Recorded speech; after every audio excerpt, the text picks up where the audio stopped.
ஏமா நீ அவ மலரும் அவ தானே? காலேஜ் முடிச்சிட்டியா தாயே? முடிச்சிட்டேங்க. காலேஜ் முடிச்சுட்ட, இன்னும் வேலைக்கு போகாம சுத்திக்கிட்டு இருக்க மாதிரி இருக்கு. ஆமாங்க, இந்த போணுங்க வேலைக்கு. இனிமே தான் வேலை கிடைக்கணும். சரி, வேலை பார்க்குறியாமே நீ? எவ்வளோ சம்பாதிக்கிற? 15,000 ரூபாங்க. 15,000 ரூபா தானா? இதுக்கு தான் 4 வருஷம் இன்ஜினியரிங் முடிச்சியாக்கும்?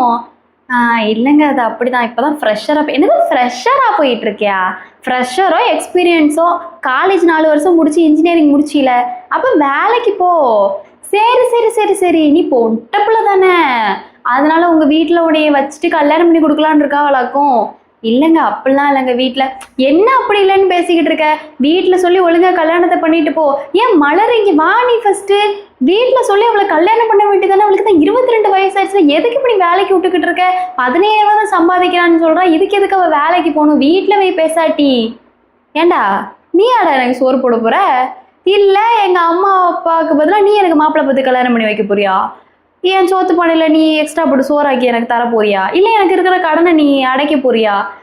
ஏன் நான் ஒரு 2 பிள்ளை பெற்றேன், என் 2 பிள்ளையும் நீ பார்க்க போறியா? எதுவுமே கிடையாதுல்ல, உன்னை வச்சு ஒரு புண்ணியமும் இல்லைல்ல. அப்போ இன்னாத்துக்கு வாய் அடிக்கிற?